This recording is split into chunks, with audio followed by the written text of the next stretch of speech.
Gannon, and I'm mad about miniatures. And I have a super special guest today. Hi there. Hello.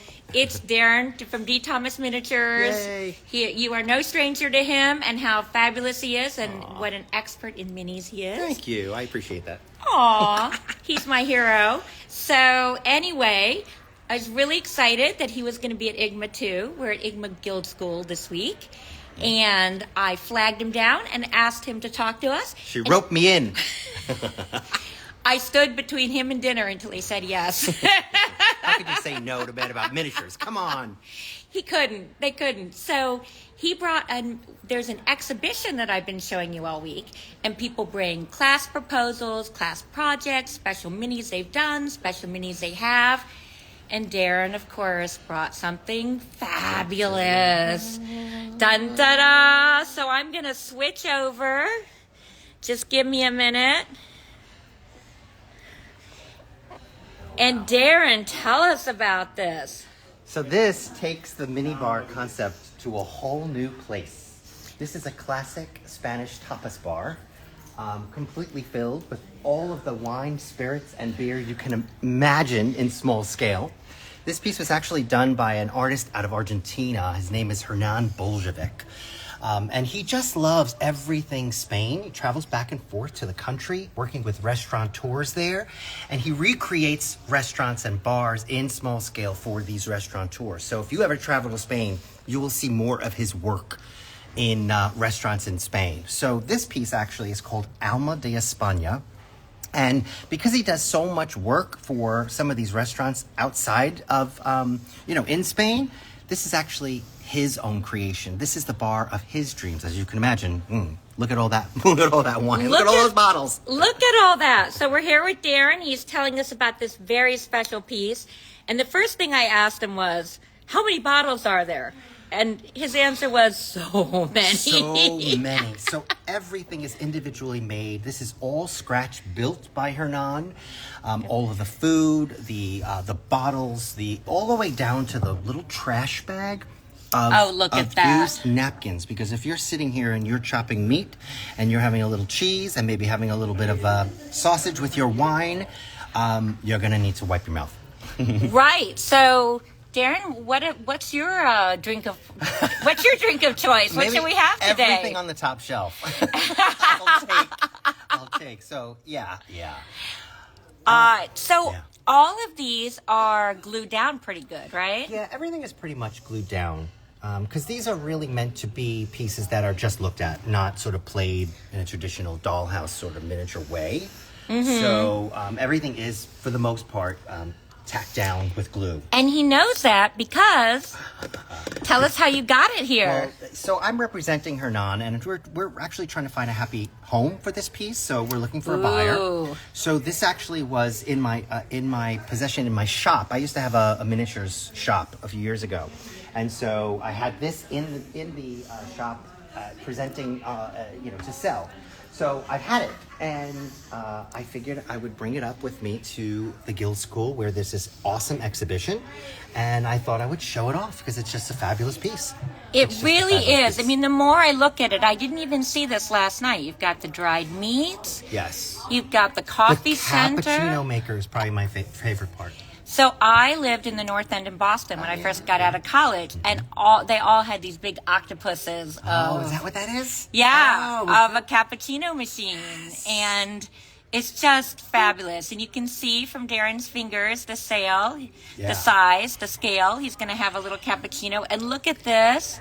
Yeah. We got some goodies. What are some of your favorite details? So what I love about this piece actually is the fact that it is not scaled. So most of the miniatures world is in this 1/12 to 1:12. Yes. This is not. If you pan back a little, you will see this is actually quite oversized from a traditional dollhouse. Oh. And so that is why Hernan is so amazing as an artist.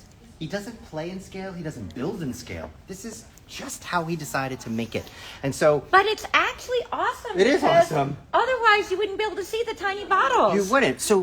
But what's interesting is, and how you can say this is not scaled, is look how big the bar is. This is about 5 inches. Oh. So that in relation to some of the 12 scale, let's say, bottles. So he's playing with scale here, and that's what makes this a fabulous art piece. Because he's not locked into one scale. How interesting. Yeah. And how else, in your mind, Darren, since I've got you here, Yeah. time for the tough questions. You know, what makes this, some miniature pieces are crafts, some are art. I know it's subjective, but you're an expert. So tell us, this to me is clearly art. So besides the scale, what makes it art? I mean, I think there's a fine line, and you'll ask, everybody will have a different answer depending on who you ask. But the real answer is whatever, if a piece moves you in some way, if it tells a story that appeals to you and touches you in some way, that's art. Whether it's a single chair in 12 scale or a full-on vignette that brings you to a place in another part of the world. It's really about how you feel. I wouldn't lock it into art versus craft. It's how that piece makes you feel. I think that's a good description. And to me, this makes me feel like if I was traveling and I walked into this bar, it would be something like when people asked me about my trip, I would say there was this one bar. Yeah. You know what I mean? Yeah. Yeah, and it and look at this barrel. So that can't be barrel. beer. Would that be wine? Yes. No, why can't it be beer? Pretty Could be big wine. keg. Yeah, I don't know. I don't know. I'm not really that much of a drinker, so I don't know. Okay, all you wine and beer experts out there, you let us know. My husband used to work for Coors Brewing, so to me that doesn't look like a wine keg. So then little one is wine? I don't know. Okay, we'll get back to you on that, unless you, the debate. listener. Let's see. So if you have any questions for Darren, now is the time. And we're also going to talk a little about this fabulous week we're on, which is amazing. We've been really busy. Darren, when did you get in? What day is this? Tuesday? It's Tuesday already? I got here on Saturday. So yeah, we started school on Sunday, so this is day 2 of school. And I got here so early it confused everyone. There you go. Confused the hell out of me. I'm like, there's posts about the school already? So yeah.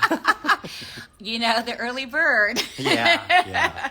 It isn't easy to get from Toledo to here. Did you drive? I don't even know. I didn't drive, but there's not a lot of flights. That's all I'm going to say. Right. Delta. Right. Got it. So anyway, we all take different classes, and I'm taking 2. I'm taking Halloween Party, which is a bigger class, and then Pansies with the amazing Pia, who I think she's amazing. I didn't get in her class, but yes, she's awesome. She's awesome. And what are you taking? So I'm working with Deb Mackey, and she's a leather worker in miniature, obviously miniature, and she's very well known for her handbags in small scale. So we're making a miniature doctor's bag. Oh my gosh. Classic leather doctor's bag that opens, that has panels inside, pockets. Yeah, and then I'm taking an embroidery class, which I think I'm failing mini school with that one. But okay, I'm gonna get better by the end of the week. I promise. I may be failing Pansies. So it's possible that when they have the graduation ceremony, if you not gonna let me in. if you see Darren and I in the corner with dunce's hats, just try to be nice about it. That would be embarrassing, wouldn't it? We're live talking about miniatures and we can't do it. But it's a process, and everybody works at their own level and pace, and you're not going to be good at everything. So, seriously, we shouldn't say we're not good at it, because the whole I'm not point. saying I'm not good at it. I'm trying to. Oh yeah, Darren is good at everything. No. But I think it's important to take some you're comfortable with and some that challenge you. Yeah. And I've talked to a lot of people about mini school, and one thing they say is, "I'm going to get better, and then I'm going to come." Well, that was Don't wait for that. Don't wait. I if mean, you're interested in miniatures and you want to learn how to make miniatures, put that on your calendar. Get in on it. Don't even feel like you can't. There's no such thing as you can't. Because there's something for everyone here at every level. And even if you take a really advanced class or an intermediate, you don't feel like you're there yet, take it, because you'll still learn something. But be a good student. Yes, teachers. I'm telling you, these teachers are fantastic. They're very patient. And it would take you 20 years to learn on your own what you can learn in 1 week here. Full stop. I mean, there is so much I didn't know. I'm probably, I started making stuff, but lately I've just been a collector, so I am not at the level of a lot of these people. And I just blew those mini pumpkins way out of the water There you yesterday. And I am learning so much. And also, it's about the people. Yep, it's about the social aspect of it, because there's not that many people in the world who are into miniatures. So when you get into a place where there are hundreds of other people who are into what you're into, whoosh, we talk a lot. Yeah, and I've heard people say, like, I can't go because I don't have a friend to go. No. I didn't come with a friend. There are 38 new students this year, which is, like, I think, almost a record. Yeah. So there are a lot of new folks who are finding the Guild School and are coming to the Guild School.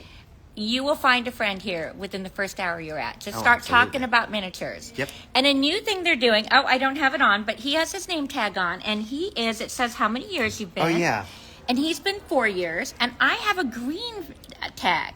And that's a new thing they're doing. Mm-hmm. Green means I'm a newbie. And at first I was like, oh, why are they marking me with the mark of shame? Right. But No. actually... No, it just engages folks to note the people who have been for a while, to notice the new guys, reach out to them, say hello to them, make them feel a part of. And that's exactly how it worked. I have to say, I was like, oh, okay, you're doing it by year. The minute, whenever I'm out, if I stop and I look at a map or I look confused Yeah. or somebody swoops in and says, hey, I see you're new. Can I help Welcome. you? What can you do? People have been amazing. Yeah. So, I mean, if I'm a second year, I may wear my green tag just so people are nice to me. But they'll still be nice to you. Thank you. Yeah. Everyone here is nice. So if you're worried that you're not good enough or that you won't have friends, come here. Hang out with me. It'll be fine. I promise you.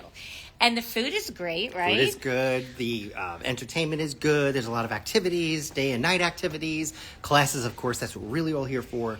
But there is a camaraderie and definitely a synergy of people here, like-minded people, that just makes it unlike any other place to go to. It really Really is. does. I mean, it is the best week in miniatures. It is. And tell us, you've experienced Mars. So tell me a little bit about What did I experience? Mars? Mars? tomorrow. Oh, What's tomorrow. happening tomorrow? What's tomorrow? The auction and the Oh, lobster the auction, dinner. is that tomorrow? Yeah. Oh, yeah, tomorrow. Okay, so obviously this is a Garrett didn't check his calendar like I did. This is a non-profit organization, and so one of the ways we feed the finances is we have an auction right here at Guild School, and it's a really crazy, exciting night, and the bidding goes very, very high, and the pieces are really, really fabulous, and it's a really fun part of the week. And not only does it help keep tuition down, but it also funds the pretty big scholarship program. Yep. And you can apply if you don't think you can afford IGMA. Mm-hmm. And you got to apply really early. So I think if you want to apply for next year, I think it starts pretty quick. Like now. Like now. Yeah. Like get ready Now. now. But it is amazing. And I've heard the pieces are fabulous. And we all have a big lobster dinner. Yep. I hear some people dress in theme. So I will be dressed in theme. Lobster hat. Because we are in Maine, which is probably one of the most idyllic places to be in June. Yes. And we're in Castine. We're in this beautiful coastal town, small town, historic town. It's just a great place to be. We're at the Maine Maritime Academy, which is a lovely campus. It's so perfect. It is. I can't even. It's crazy. We can't tell you how much fun it We is really to be can't. here. So you have to come and be with us. You gotta be with us. So Next year. Next year. Don't show up now. Although the student exhibit, if you guys aren't in Maine, you can come and visit the student exhibit. Yeah, and that's see the stuff. only thing open to the public. that's open to the public. But the public, that is open. Yeah. And people bring class proposals for next year, class projects now, special pieces Mm-hmm. Yeah, we're already like starting this for next bar year. and stuff. So you get to vote on some of the class proposals. Do you have one that you're rooting for? I have more than one. We can only no. pick one. No, I think you I pick. think we pick all the ones we like. Right, And then right. it goes filters. Right. I have several. I mean, I'm a furniture, I like to Okay. make furniture. So a lot of the furniture classes I'm really jazzed about. But then I'm like, I saw some of these other pieces, like these beautiful little floral arrangements. I'm like, I could do a flower class. So I'm trying to balance out, because the furniture classes get pretty intense. So do Yeah. I want an intense week or do I want a little bit of a more laid back week? I don't know. I have to figure that out. Jeannie has me totally addicted to clay. And if you saw I did a little row yesterday, and I will share it with you now. That's not how I felt the first 30 minutes of class. I came in, we were supposed to do a mold of an almond.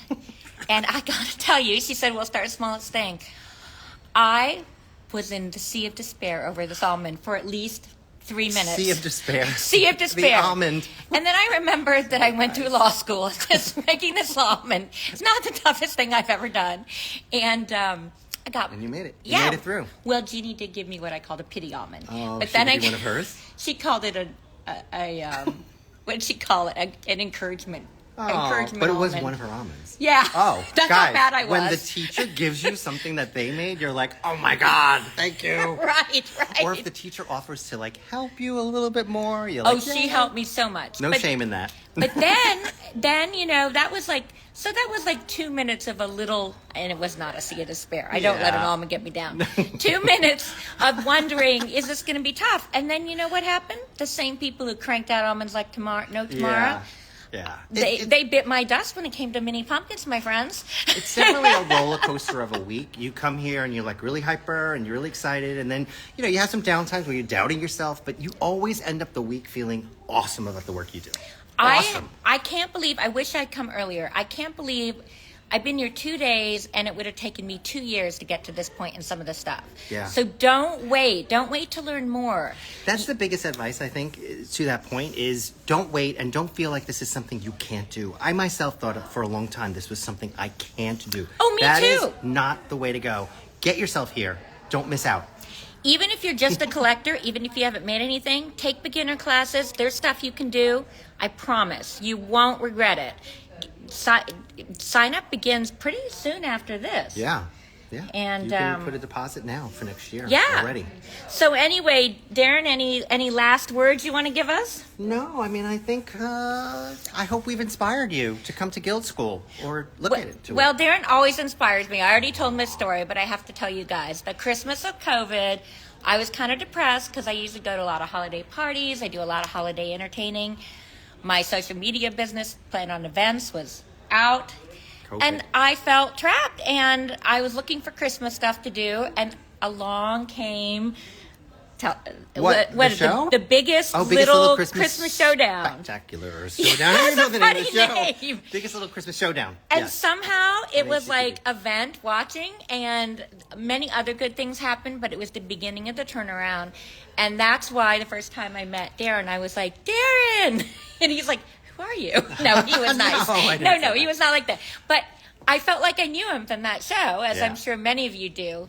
But I'll never forget what a positive thing that was. So thank Aw, you. Thank you. I appreciate that. Yeah, well, so stay tuned. I'll be doing more lives. I've got some more people that have agreed to talk to me.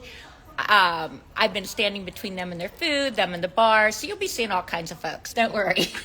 Awesome. Bye-bye. All right, bye, guys. Thank you.